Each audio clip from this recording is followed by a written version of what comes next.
بسم اللہ الرحمن الرحیم۔ معزز خواتین حضرات، السلام علیکم ورحمۃ اللہ وبرکاتہ۔ گم نام یا غیر معین نظر، اس کی شرعی حیثیت کیا ہے؟ یہ ہے ہمارے آج کے حدیث مبارکہ کے سبق کا موضوع۔ مشکات المصابیح کتاب الایمان والنذور اور 3440ویں حدیث کتاب میں ہے، جبکہ 11ویں باب میں ہے۔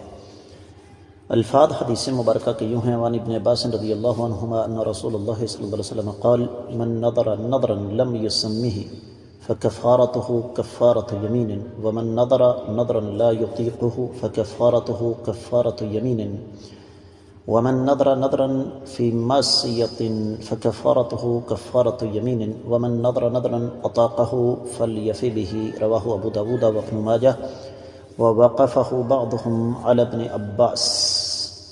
معزز خواتین حضرات، آپ نے سماعت فرمایا کہ یہ روایت سنن ابی داؤد میں ہے۔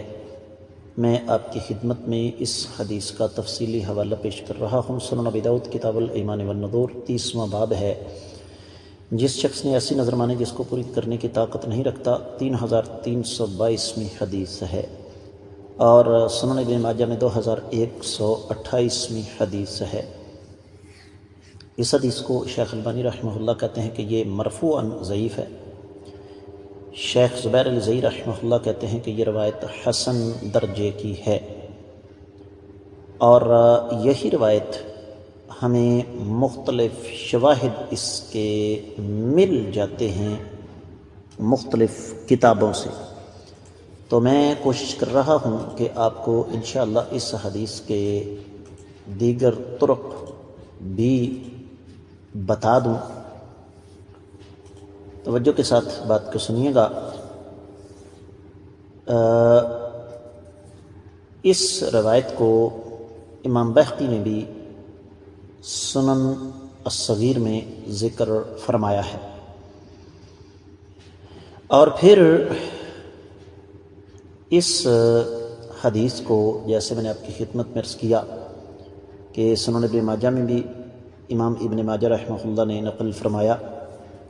پھر یہی روایت ہمیں مل جائے گی ہدایت الروات میں۔ حافظ ابن حجر نے اس کو حسن قرار دیا،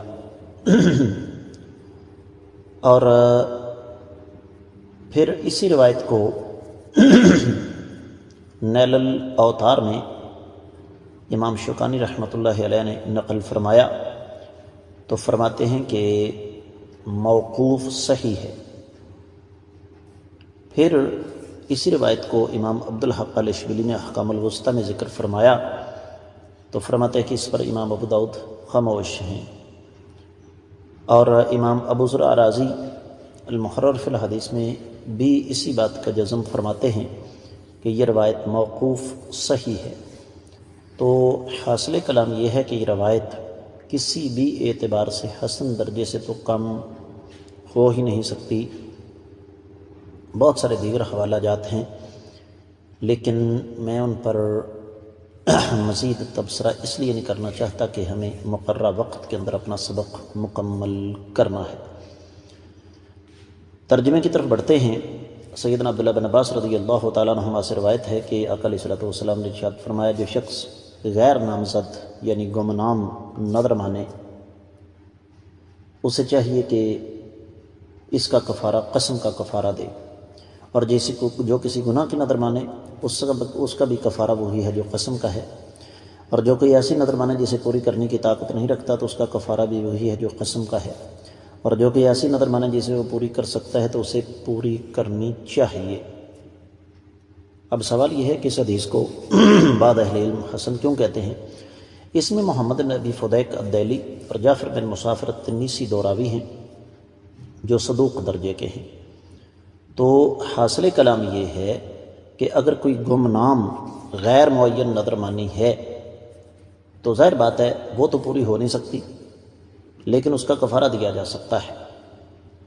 تو اس سے حاصل یہ ہوا کہ جسے ہم پیچھے پڑھ کے آئے ہیں، جیسے کہ نظر کا کفارہ قسم کا ہے، اور یہ ہر حال میں دینا چاہیے۔ امید ہے کہ انشاءاللہ آپ کو اس کی سمجھ آ گئی ہوگی۔